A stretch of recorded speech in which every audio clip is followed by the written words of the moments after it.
The lights in the Galactic Council chamber flickered as thousands of representatives from across the known galaxy settled into their seats. The massive space station called Nexus hung in orbit around Axis Prime, a neutral world chosen specifically because no single species could claim it as their own. The chamber itself was a marvel of engineering, with atmosphere zones carefully controlled to accommodate species that breathe methane, oxygen, chlorine, and even those that required no air at all. Ambassador Deho walked slowly toward the center platform, his footsteps echoing in the suddenly quiet chamber. Behind him, every human representative in the galaxy stood in perfect formation. There were 300 of them, dressed in simple gray uniforms that bore no insignia except a small blue and green circle representing Earth. No weapons. No guards, just humans standing together. The other species noticed something different immediately. Usually humans scattered throughout the chamber, sitting with their alien friends and colleagues. Today, they stood apart, united, silent. Deho reached the platform and looked up at the thousands of alien faces staring down at him. He had served as Earth's primary ambassador for 20 years. He had negotiated peace treaties, resolved trade disputes, and helped rebuild entire worlds after devastating wars. The galaxy knew him as a patient man, someone who listened carefully and spoke thoughtfully. Today, his face showed no emotion at all. "I will be brief," Deho said, his voice amplified throughout the chamber. "Effective immediately, humanity is withdrawing from all galactic affairs. We are recalling every human citizen from every world station, vessel not owned by Earth.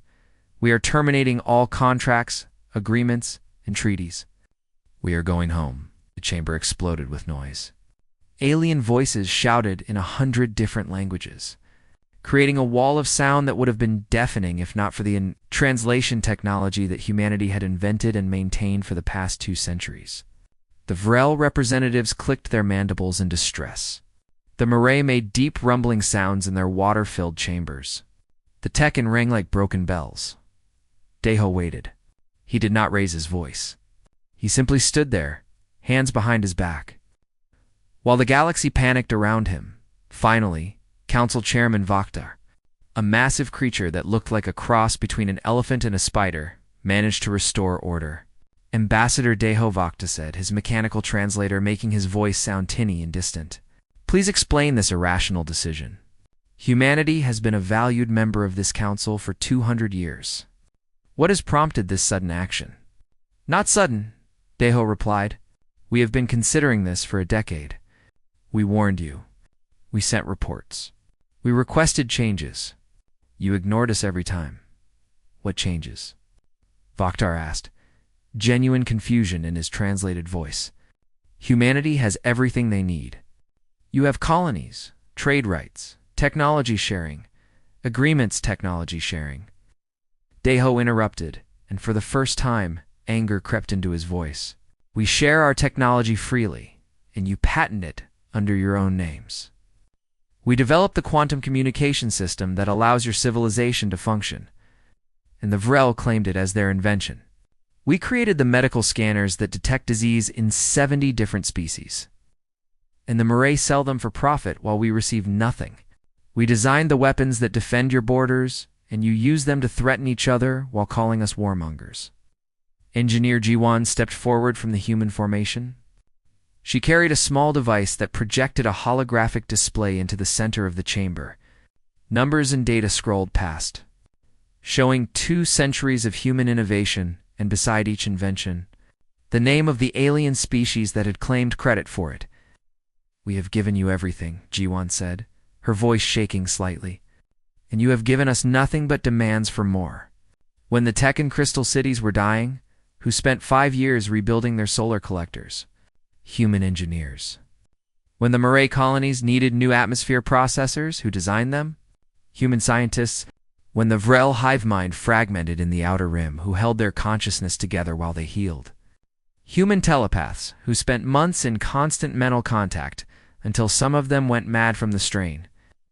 Pilot Hyunwoo was next. And when you needed soldiers, you called us. When you needed someone to fly into dangerous territory, you called us. When you needed someone to die so you wouldn't have to, you called us.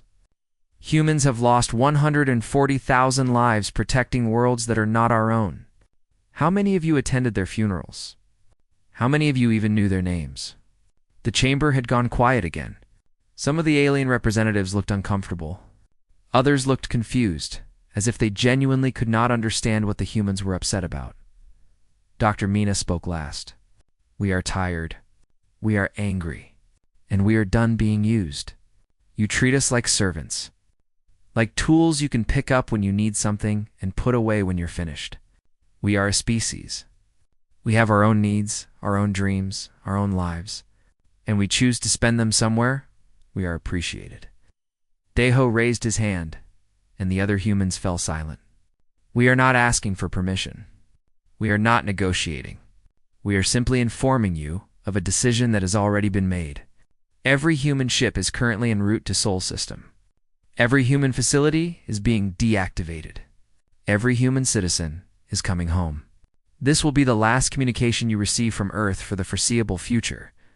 But the treaties Vakta began all include termination clauses, Deho said.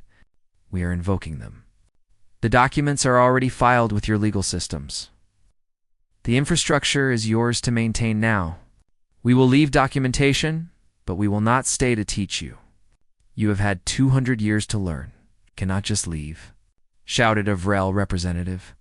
We need you. Deho looked directly at the insectoid alien. Yes, we know. That's why we're leaving. So you can finally understand what you've had and what you've lost. He turned and walked away from the platform. The other humans followed him in perfect silence. They moved through the chamber like a river, flowing around the alien representatives who stood frozen in shock. No one tried to stop them. No one knew what to say. Engineer G1 stopped at a control panel near the exit. She entered a code, and throughout the station, human-designed systems began shutting down. The translation matrix that allowed thousands of species to understand each other flickered and died. The gravity generators that kept everyone comfortable stuttered before backup systems kicked in. The air recyclers made strange noises as they switched to older, less efficient alien technology, Pilot Hyan Wu recalled. Every human vessel from border patrols with a few commands on his wrist device. Across the galaxy, human ships received the signal and immediately changed course. Some were in the middle of rescue operations. Some were escorting trade convoys. Some were defending stations from pirates. They all turned toward Earth without hesitation. Dr. Mina walked through the medical wing one last time, transferring patient data to alien doctors who stared at her in disbelief. Good luck, she said to them. You're going to need it.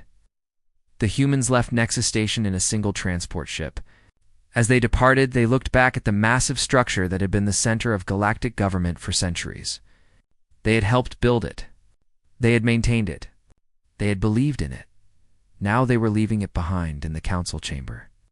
Vakter stood alone at the center platform, staring at the doors through which humanity had disappeared.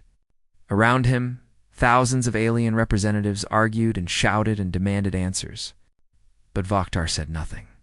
He was thinking about something Deho had said years ago. In a quiet conversation, after a particularly difficult negotiation, "We will always help you," Deho had told him. "But please remember that help freely given can also be freely withdrawn. Don't take us for granted," Vaktar had laughed at the time. Humanity would never leave. They were too invested, too involved, too helpful by nature.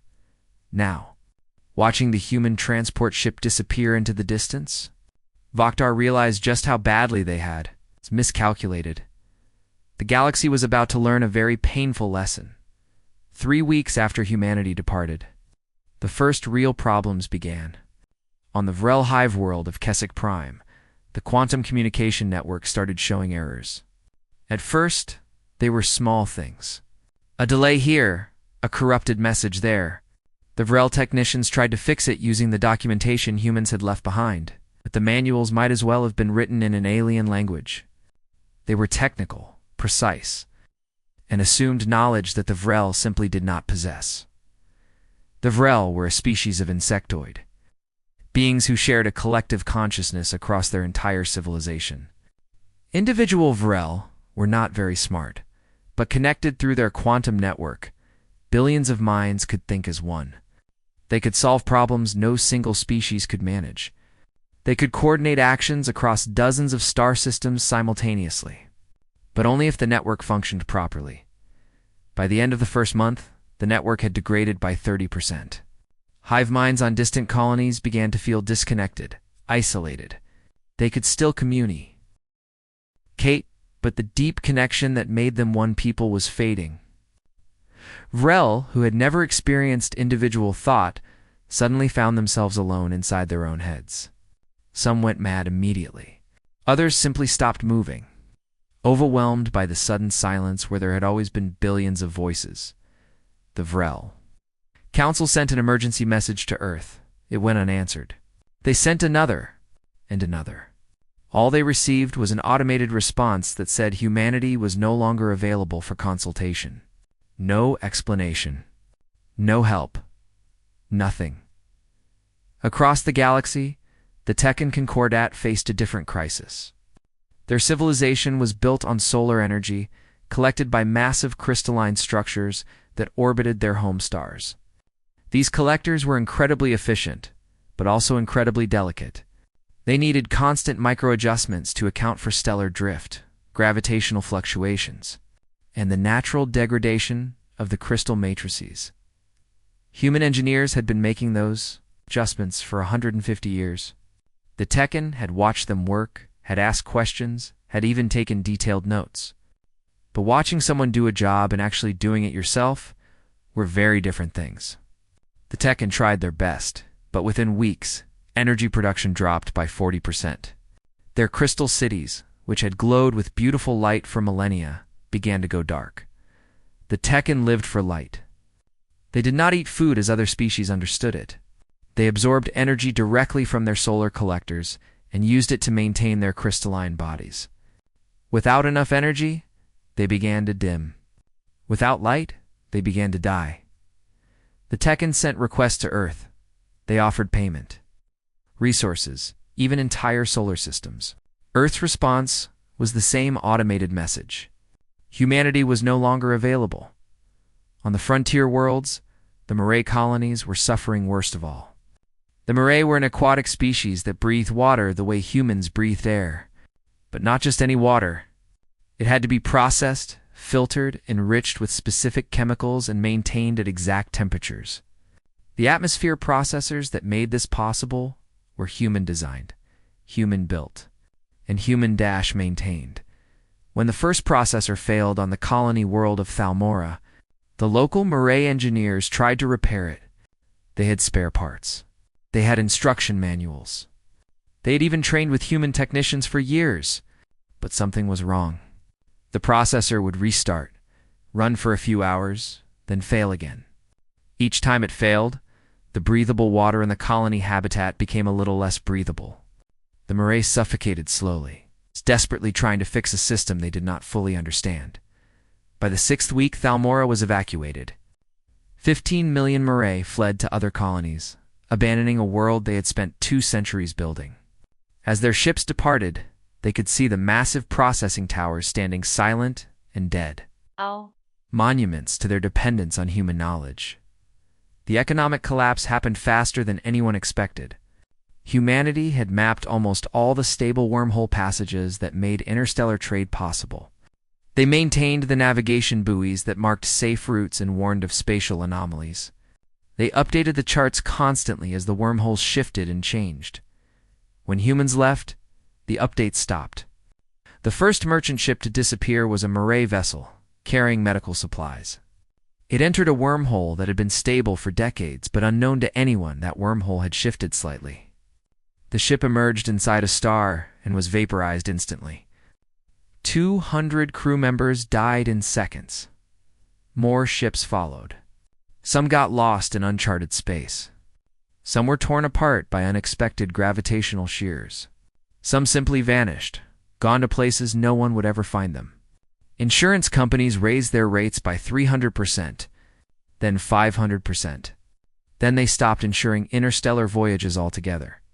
Trade routes that had operated smoothly for centuries collapsed within 2 months. Colonies that depended on imported food began to starve. Industrial worlds that needed raw materials shut down their factories. Medical supplies, spare parts, and essential goods stopped moving between systems. The galaxy had built its entire economy on the assumption that humans would always be there to keep it running. Now that assumption was revealed as a catastrophic mistake, Counselor. Tae-young sat in his small office on Nexus Station and wrote his daily report to Earth. He was one of only a dozen humans who had stayed behind. Not as representatives, but as observers. Earth wanted to know what was happening in the galaxy they had abandoned. Tae-young was their eyes and ears. The situation deteriorates daily, he wrote. The Council meets constantly, but accomplishes nothing. Without human mediators, old grudges are resurfacing. The Vrel blamed the Tekken for not sharing energy resources. The Tekken blamed the Murray for monopolizing the few functioning trade routes. The Murray blame everyone for not helping their dying colonies. Meanwhile, the smaller species are being ignored completely. No one speaks for them anymore. No one negotiates on their behalf. Humans did that, and we are gone. He paused and looked out his window at the space station. Nexus was falling apart. Small things at first. A broken light that no one fixed. An air recycler that made strange noises. A gravity plate that failed, leaving one entire section in 0G until someone could find a replacement. Everything on Nexus had been designed to last, but also designed to be maintained. Humans had done that maintenance so quietly, so efficiently, that most species had not even realized it was happening. Now they noticed. Now they saw all the small problems becoming big ones. They still do not understand, Tae-young continued writing. They think this is about money or resources or political power. They think if they offer us enough, we will come back. They do not realize this is about respect, about being valued, about being treated as equals rather than servants. Until they understand that, nothing will change. He sent the report and returned to watching the council chamber through his monitor. Today they were discussing the Vrel crisis. A representative was explaining how the quantum network was collapsing faster now, how entire hive minds were fragmenting into individuals who could not function alone. We must contact Earth, the Vrel representative said, his translated voice desperate. We must demand they help us. This is an emergency of the highest priority. We have contacted Earth, Chairman Vokhtar replied wearily. Many times. They do not respond. They do not care. Then we must make them care, shouted a Murray representative. We must force them to return. Send a fleet to Sol System. Show them we are serious. And say what? Asked a Tekken, their crystalline voice chiming sadly. That we will hurt them if they do not help us. That we will destroy them if they do not serve us. Do you not see how that proves their point exactly? The chamber fell silent. Some representatives looked ashamed. Others looked angry. A few looked genuinely confused, as if they still could not understand why humanity was upset. Tae-young made a note in his report. The galaxy was starting to fracture along old fault lines. Species that humans had kept from fighting for centuries were beginning to threaten each other again. Without human peacekeepers, without human diplomats, without human mediators, the ancient hatreds were returning. On his monitor, he watched a minor species representative, a small, furry being from a world called Pax, try to speak. The representative had a concern about mining rights being violated by a larger species, but no one called on them. No one acknowledged them. The small species representative sat down, defeated. Tae-young remembered when humans would have spoken for them, would have made sure their voice was heard, would have ensured the powerful could not simply ignore the weak. Not anymore in the final section of his report. Tae-young wrote something he had been thinking about for days. I believe the worst is yet to come. The infrastructure failures and economic collapse are serious, but they are symptoms of a deeper problem. For 2 centuries, humanity held this galaxy together. Not with force, but with patience. Not with threats, but with assistance. We were the glue that kept thousands of different species working together. Now that glue is gone? I fear what happens when everything finally falls apart completely. He sent the report to Earth and wondered if anyone there was reading them. He wondered if Earth cared about what was happening to the galaxy they had left behind. Somewhere in the Sol system, someone was definitely reading. And they were waiting to see just how bad things would get before the galaxy truly understood what they had lost. 2 months into humanity's absence, a Vrel civil war began. On the hive world of Keswick Prime, a fragment of the collective consciousness decided they were the true inheritors of Vrel civilization. On distant colony worlds, other fragments disagreed.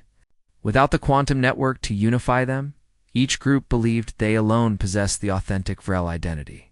They could not both be right. They would not compromise.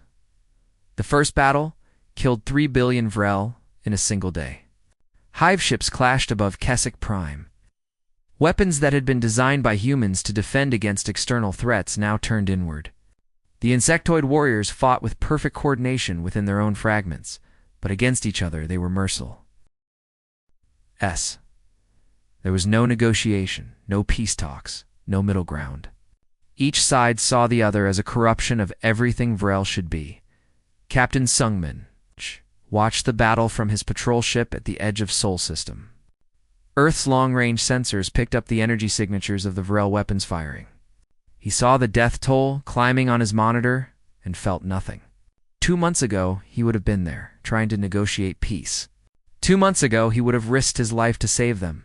Now, he simply recorded the data and sent it to Earth Command. Should we help them? Asked his second officer, a young woman named Hannah, who had joined the fleet only last year. She had not seen the galaxy yet, had not experienced the casual contempt with which humans were treated. She still thought of aliens as potential friends. No, Sungmin said.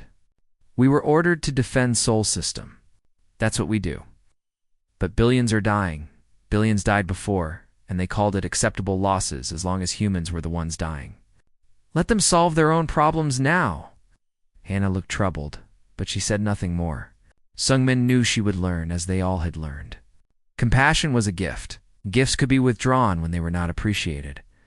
The Tekken Concordat was collapsing in a different way. Without enough energy, their crystal cities went dark. Without light, the Tekken began to die. But before they died, they got desperate. A Tekken fleet arrived at the mining colony of Rochta, a small world inhabited by a species called the Paxon. The Paxons were weak, their technology primitive. They could not defend themselves. The Tekken demanded access to Rochta's solar collectors. When the Paxons refused, the Tekken took them by force. They killed anyone who resisted and enslaved the rest, forcing them to work in the crystal mines. The Tekken needed resources to repair their own collectors. They no longer cared where those resources came from. The Paxon government sent desperate pleas to the Galactic Council. They begged for intervention, for protection, for justice. The Council debated for 3 days and accomplished nothing. Without humans to enforce their decisions, the Council had no power. They could make proclamations, but who would implement them? They could pass laws, but who would enforce them? The strong did as they pleased, and the weak suffered. The Murray colonies were dying more slowly, but just as certainly. Atmosphere processors continued to fail faster than they could be repaired. Colony after colony was evacuated, but there were fewer and fewer places to send the refugees. The remaining Murray worlds could not support the massive influx of population. Resources strained, tempers flared. Fighting broke out over who got access to breathable water. On Nexus Station, Counselor Taeyong watched his colleagues descend into madness. The council chamber, once a place of order and cooperation, had become a circus of accusations and threats. Species that had worked together for centuries now screamed at each other across the chamber. Old territorial disputes resurfaced. Ancient wars were remembered and grudges renewed. "This is humanity's fault," shouted a Vrel representative from one of the warring factions. "They abandoned us in our time of need. They are responsible for this chaos." "We asked them to stay," countered a Murray diplomat. "We offered them everything. They chose to leave. The responsibility is theirs." Taeyong stood up slowly. He rarely spoke in council sessions anymore, preferring to observe. But this was too much. You are right, he said, his voice cutting through the noise. Humanity is responsible. We are responsible for maintaining your networks for 200 years when you could have learned to do it yourselves. We are responsible for mediating your disputes when you could have learned to compromise. We are responsible for holding your civilization together when you could have built something sustainable. The chamber went quiet. Every alien I turned toward him. But we are not responsible for your choices after we left, Tae-young continued. You chose to fight instead of cooperate. You chose to take from the weak instead of sharing with them. You chose to blame others instead of fixing your own problems. Those choices are yours. Own them. He sat down. No one responded. What could they say? He was right, and they knew it. Far from Nexus Station, Admiral Biora commanded Earth's defense fleet from a war-ready carrier orbiting Mars. The fleet had been humanity's best-kept secret. For 2 centuries, while humans served the galaxy, they had also been quietly building their own defenses. Ships more advanced than anything the galaxy had seen. Weapons based on principles that humans had never shared. Technology that would make any attacker think twice. Now those defenses were active. Every approach to Sol System was monitored by invisible satellites and armed platforms. Any ship that came too close received a warning. Any ship that ignored the warning found itself disabled and drifting.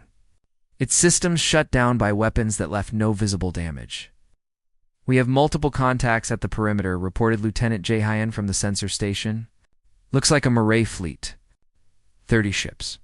Heavy transports, not warships. They're broadcasting a message. Play it, Biora ordered.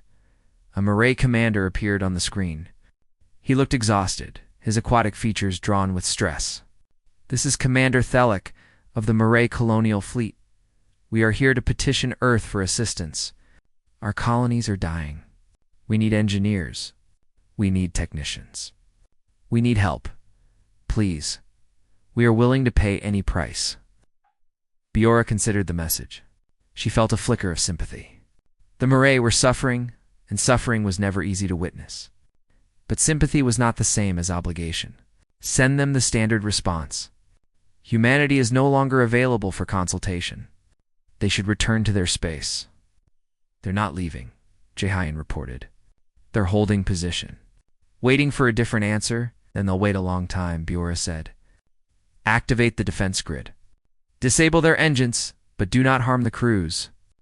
Send them home on momentum. They'll drift for a few days, but other Marais ships can retrieve them. Yes, Admiral. Biora watched as invisible energy beams lanced out from the defense platforms.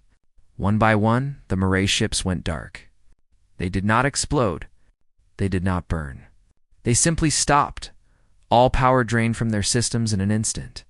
The crews would be fine, but they would have plenty of time to think about their situation as they drifted through space, waiting for rescue. No. Second contact, Jae-hyun announced. This one's different. It's a Tekken vessel. Heavily armed? They're not asking for permission. They're demanding we provide engineers or face consequences. Biora smiled without humor. Finally, someone stupid enough to threaten us. Let's show them what humanity has been building while we were fixing their problems. The Tekken ship was a destroyer, one of their most powerful military vessels. It accelerated toward the Sol System defense perimeter, weapons charged and ready. They broadcast threats and ultimatums. Confident that humans would back down in the face of superior firepower, they were wrong. The defense platforms activated simultaneously. The Tekken ship found itself trapped in overlapping fields of force that its sensors could not detect until it was too late. Every system failed at once. Weapons, shields, engines, life support, even their communicators went offline. The ship hung dead in space, completely helpless. Then the platforms released the ship, all systems returning to full function. It was a demonstration. A message. Humans could have destroyed them. Instead, they showed mercy. But the message was clear. Do not threaten us. You will lose. The Tekken ship turned and fled. Back on Mars, scientist Sujin worked in a laboratory deep beneath the surface. While the galaxy tore itself apart, she studied data that terrified her. Long-range sensors had detected an anomaly in deep space, something massive moving toward the galaxy from the intergalactic void. At first, she thought it was a rogue planet, or perhaps a dying star. But as she analyzed the data more carefully, she realized it was neither. It was artificial, ancient, and headed directly toward inhabited. Space Su-Jin had discovered this anomaly 3 years ago. She had presented her findings to the Galactic Council, warning them that something dangerous was approaching. They had dismissed her concerns. The anomaly was years away, they said. There was time to study it, to understand it, to prepare. Besides, they had more immediate problems to worry about. Now those immediate problems had consumed the galaxy's attention completely. The Vrel were at war. The Tekken were enslaving other species. The Mirai were dying. The Council was paralyzed. And the anomaly kept coming, closer every day. Su-Jin sent her updated calculations to Earth Command. At its current speed, the anomaly would reach inhabited space in less than 3 years. When it arrived, if the galaxy was still fighting itself, if the infrastructure remained collapsed, if the species could not unite and coordinate their defenses, then nothing would survive what was coming. She had tried to warn them. She had begged them to listen. And they had ignored her because she was just a human. Humans were there to serve, not to warn their betters of danger. Now it was probably too late. But Sujin kept working anyway, because that was what humans do. They solved problems, even when no one appreciated it, even when no one listened, even when the galaxy that had used them was about to pay the price for its arrogance. On Nexus Station, Counselor Taeyang received word that a delegation was forming. Not a proud group of council members this time, but humbled leaders who had finally begun to understand the magnitude of their mistake. They were coming to Sol System to negotiate, to beg, to offer anything if humanity would return. Taeyang wrote his report to Earth. They're coming, he wrote, and they're desperate enough to actually listen this time. The question is whether it's too late to save them. He sent the message and waited for Earth's response. For months after humanity's departure, the delegation arrived at the edge of Sol System. It was not the grand procession that would have come before, with dozens of ships and hundreds of representatives making demands. This time, there were only 5 ships, small ones, unarmed, flying the white flags of truce that humans had taught the galaxy to respect centuries ago. Among them was Counselor Jin, one of the few humans who had argued against leaving. She had believed the galaxy could change, that they could learn to appreciate humanity's contributions. She had been wrong, and it hurt her to admit it. But she was also pragmatic. The galaxy was dying, and pride would not save it. Only cooperation could do that now. The ships stopped at the defense perimeter and waited. They broadcast their credentials and their peaceful intentions. They requested an audience with Earth's leadership. They received no response for 6 hours. When the response finally came, it was not welcoming. You may send 1 representative via shuttle to Nexus Station Lunar, the message said. No weapons, no guards, no demands. You will meet with President Haewon via hologram. Nothing more. The delegation conferred briefly and agreed to the terms. They had no choice. Janae volunteered to be the representative, and no one argued. She had the best relationship with Earth, or at least the least damaged one. If anyone could negotiate with humanity, it would be her. She traveled alone to the lunar station, a small facility that humans maintained on Earth's moon. It was sterile and unwelcoming, nothing like the grand halls of the Galactic Council. She was led to a plain conference room with a single table and 2 chairs. 1 chair was for her. The other remained empty.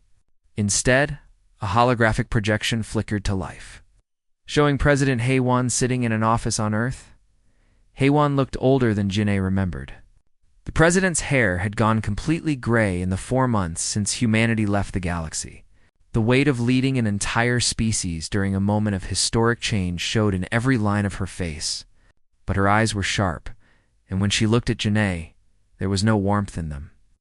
Counselor Janae Haewon said, I'm told you wish to negotiate humanity's return to galactic affairs. I'm curious what you think you can offer us that we don't already have. Janae took a breath and began the speech she had prepared. President HFY, I come on behalf of the Galactic Council to formally apologize for the treatment humanity has endured. We failed to recognize your contributions. We took your assistance for granted. We treated you as servants rather than equals. This was wrong, and we are deeply sorry. Accepted, HFY said immediately. Now leave. Janae blinked in surprise. What? Your apology is accepted. You can go now. Tell the council we appreciate their words. That's all this is, though. Words. We're not interested in words anymore. Please, Janae said, desperation creeping into her voice. You have to understand. The galaxy is falling apart. The Vrel are at war with themselves. The Tekkan are enslaving smaller species. The Marais colonies are dying. Trade has collapsed. Infrastructure is failing everywhere. Without humanity, millions are dying every day. And this concerns us how? HFY asked coldly. For 200 years, humans died for the galaxy. Where were your tears then? Where was your desperation when it was human engineers working themselves to death to keep your systems running? Where was your concern when human soldiers were dying on borders you couldn't be bothered to defend yourselves? Janae had no answer. Everything HFY said was true. She looked down at her hands, shame washing over her. We warned you, HFY continued, her voice softening slightly. For a decade, we sent reports explaining that humanity was stretched too thin, that we needed other species to take responsibility for their own infrastructure, that we couldn't be everywhere, fixing everything, forever. You ignored every warning. So now you face the consequences of your own choices. That's not humanity's fault. It's yours. I know, Janae whispered. You're right. About everything. But please, President HFY, if you won't do it for the galaxy, do it for the innocents who are suffering. The small species who had no voice in how they treated you. The children who are dying because atmosphere processors are failing. They didn't make these mistakes. They're just paying the price for them. HFY's expression didn't change, but something flickered in her eyes. Janae pressed forward. I know humanity. I've worked with you for 30 years. You care about innocent life. You always have. That's why you helped us in the first place, even when we didn't deserve it. Can you really sit here and let millions die just to prove a point? It's not about proving a point, HFY said quietly. It's about survival. Not physical survival, but survival as a people with dignity and self-respect. For 200 years, we defined ourselves by service to others. We became a species of helpers, of fixers, of problem solvers, and it almost destroyed us. Do you know how many humans suffer from depression now? How many feel purposeless because we're not constantly sacrificing ourselves for ungrateful aliens? We need to remember who we are without you. We need to heal. Before Janae could respond, the door to the conference room opened. A woman entered carrying a data tablet. Janae recognized her as Dr. Sujin, the scientist who had warned the council about the anomaly years ago. The scientist they had ignored. I'm sorry to interrupt, President, Sujin said. But the council needs to know this. Janae needs to know this. HFY nodded. Show her. Sujin placed the tablet on the table in front of Janae. It displayed long-range sensor data showing a massive object moving through space toward the galaxy. Numbers scrolled past, calculations and projections that made Janae's blood run cold. What is this? She asked. This is what I tried to warn the council about 3 years ago, Sujin said. It's an ancient probe, millions of years old. We've been studying it since we detected it. It was built by a species that died long before any of us existed. And it's programmed to do one thing: harvest biological life and add it to its database. Every species it encounters is absorbed, broken down, studied, and stored. It's been doing this for eons, traveling from galaxy to galaxy. How long until it arrives? Janae asked, her voice shaking. 3 years, Sujin said. Maybe less. And when it does, if the galaxy is still fighting itself. If the infrastructure is still collapsed, if the species can't coordinate their defenses, then everyone dies. Vrel, Tekken, Murray, Paxson, all of them. Consumed by a machine that doesn't care about politics or grudges or who treated whom badly. Janae looked at the data, then up at Sujin. You knew? You knew this was coming and you still let us fall apart. We tried to tell you, Sujin said, anger flashing in her eyes. 3 years ago, I presented this data to the Galactic Council. I begged them to start preparing. Do you remember what they said? They said I was being alarmist, that there was plenty of time, that humans always overreacted to potential dangers. They dismissed me and moved on to more important business. So yes, we knew, and we tried. And you ignored us? Like always. Gane sat in silence, processing the magnitude of the situation. The galaxy was tearing itself apart, just as the greatest threat in its history approached. Without unity, without coordination, without humanity's expertise, they would all die. But humanity had every right to refuse to help. They had been used and discarded. Why should they risk themselves again? What do you want? She finally asked. Tell me what humanity wants, and I'll make sure you get it. Anything.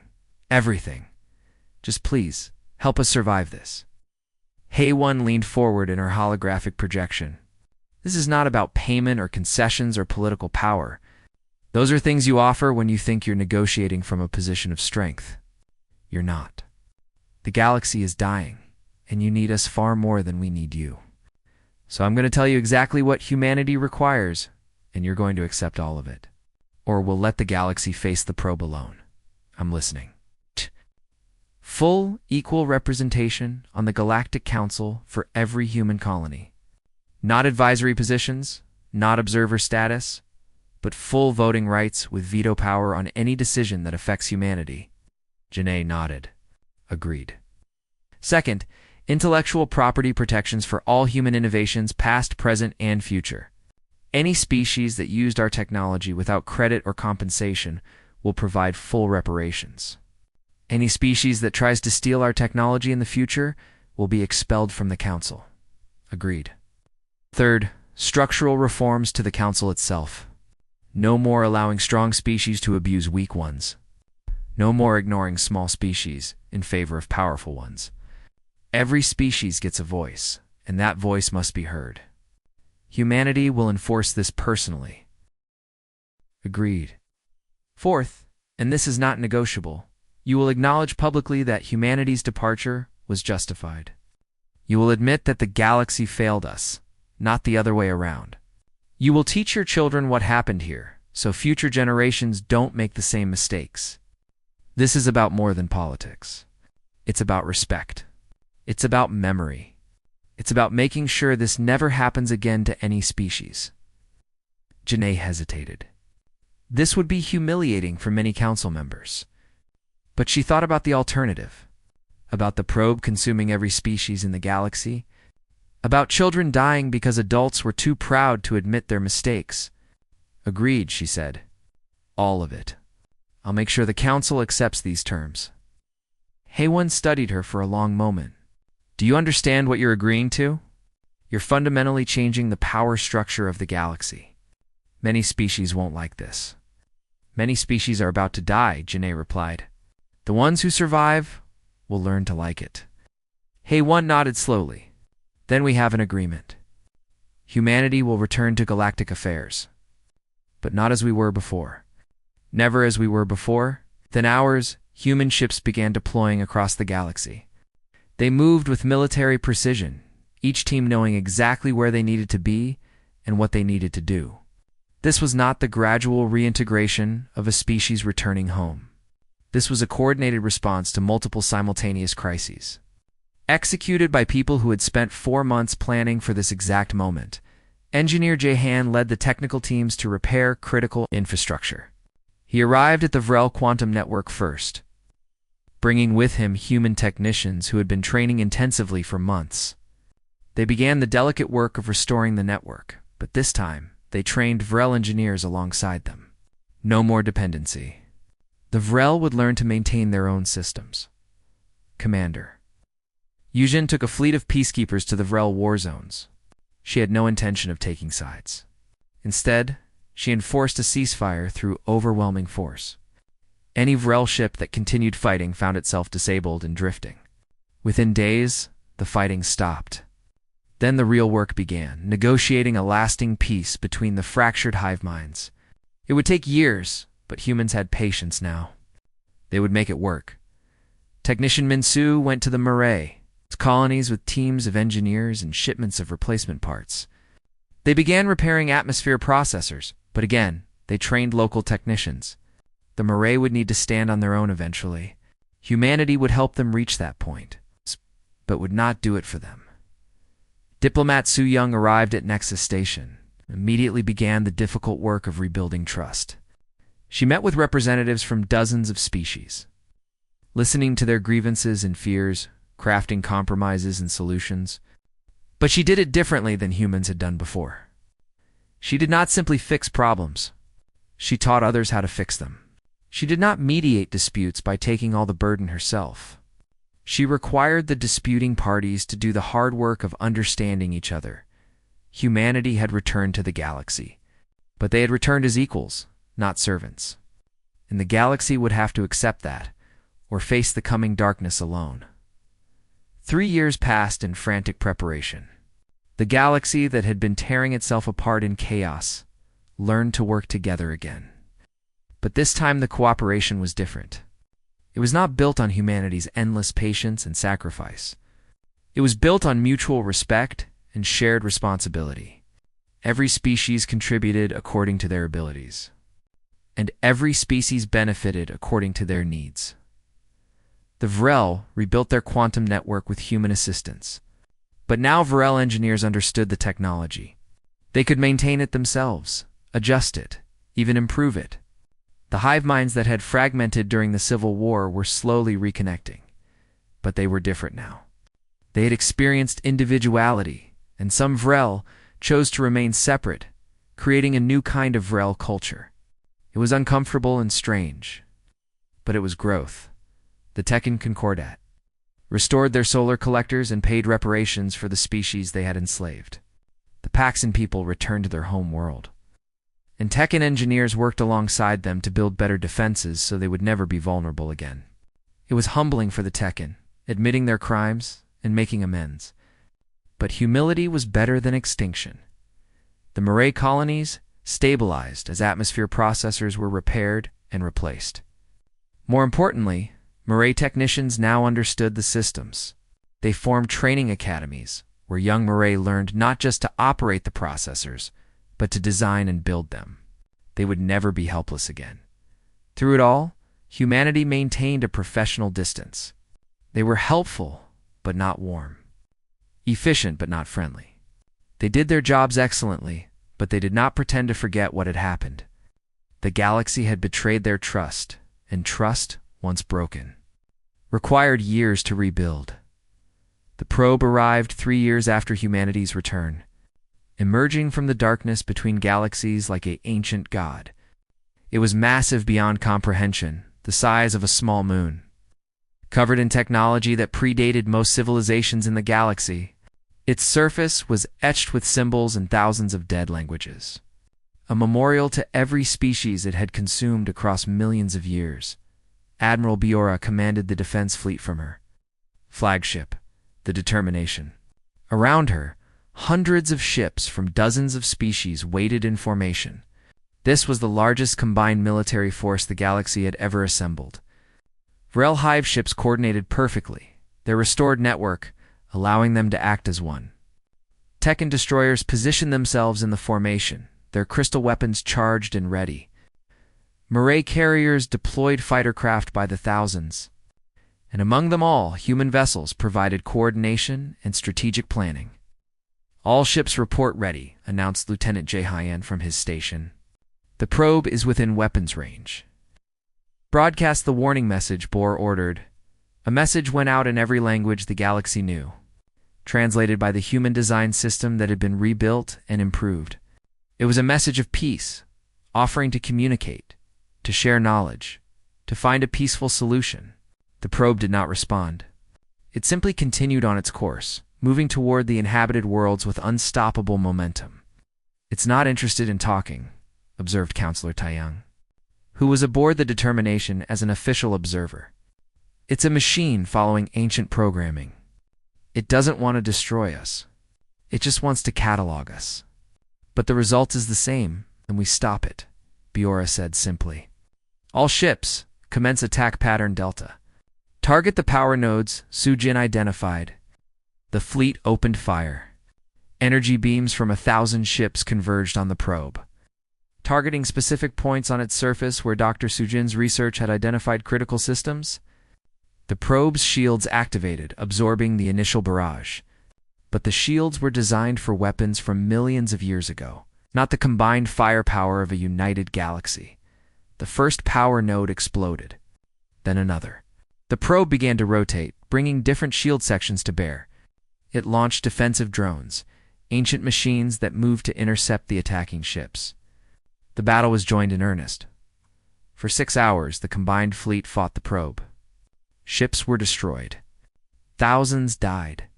But for every ship that fell, 2 more took its place. The species of the galaxy had learned to work together, to coordinate their attacks, to support each other in battle.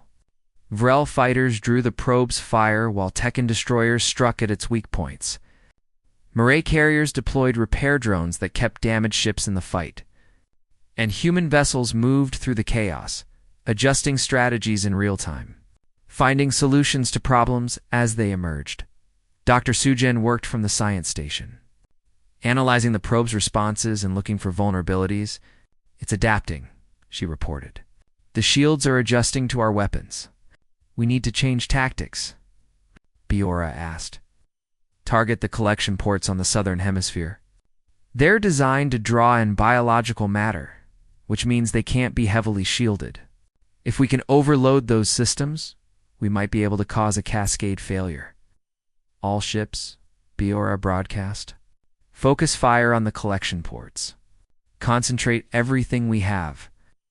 The fleet adjusted its attack, and within minutes, the collection ports began to fail.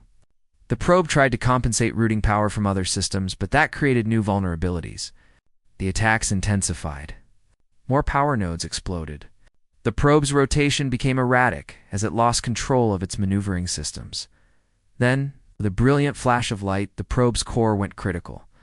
The ancient machine that had consumed countless species across millions of years died in an explosion that could be seen from inhabited worlds dozens of light years away. When the light faded, there was nothing left but debris and the drifting wreckage of ships from both sides. The battle was over. The galaxy had survived. In the aftermath, memorial services were held on hundreds of worlds.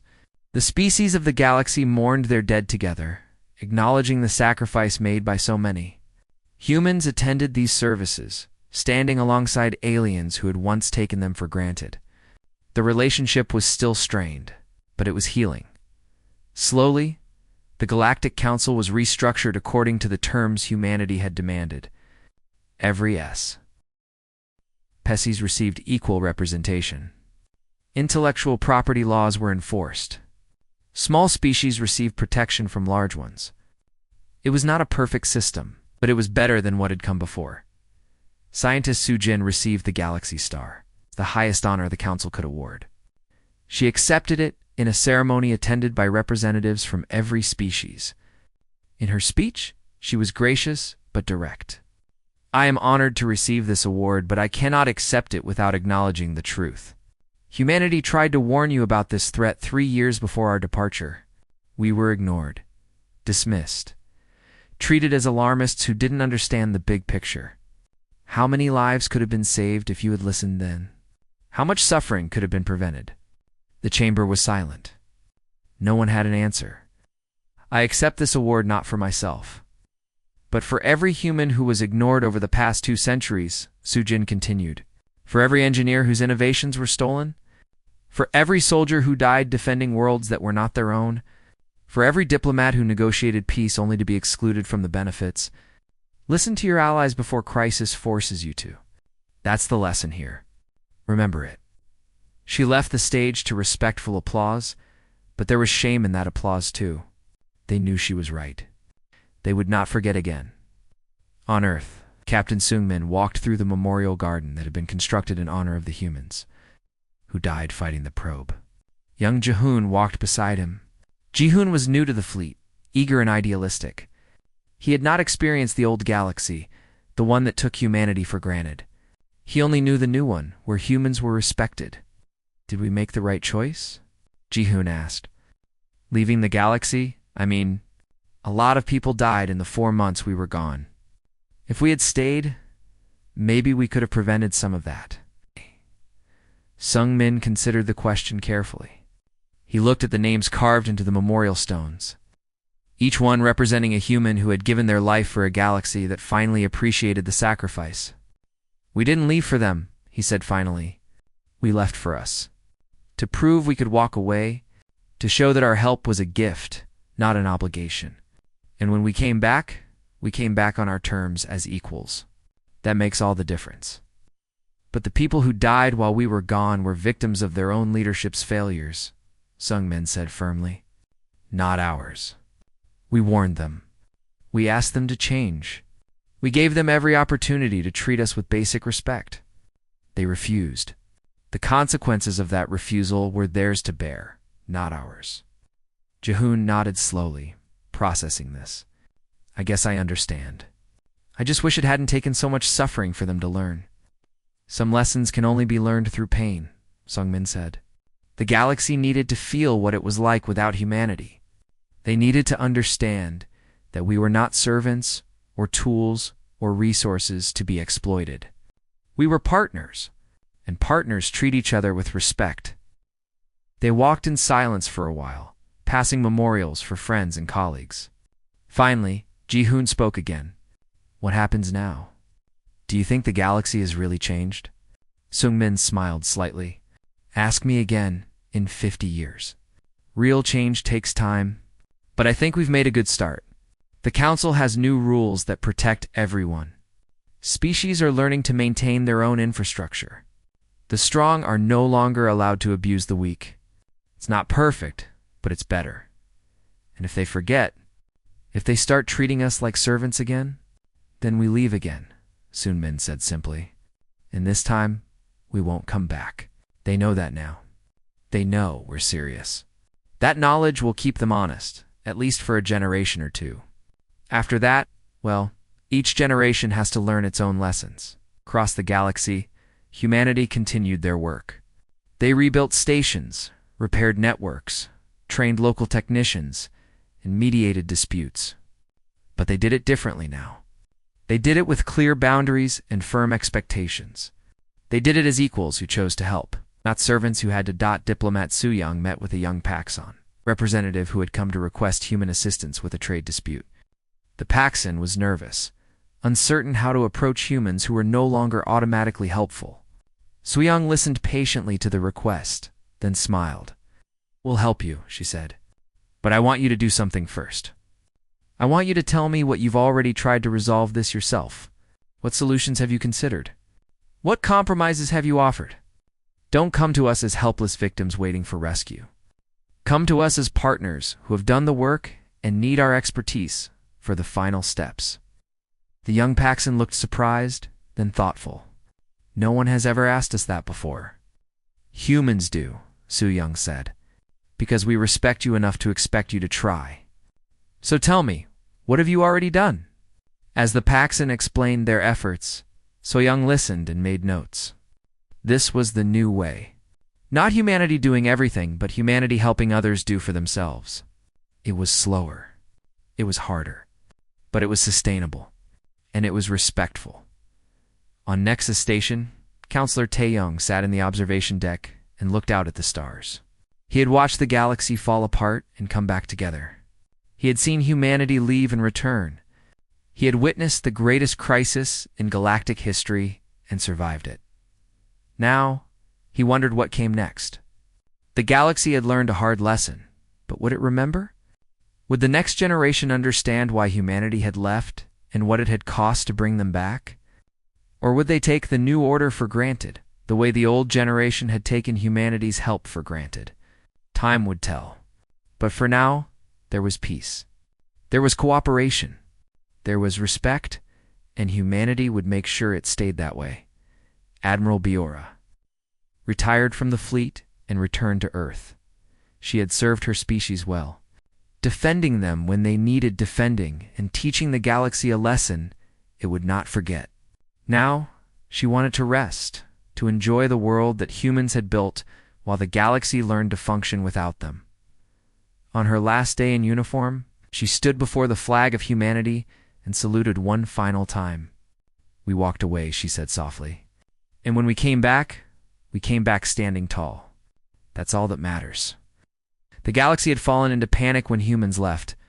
Now, it functioned because humans had chosen to return, but on their own terms, as respected equals.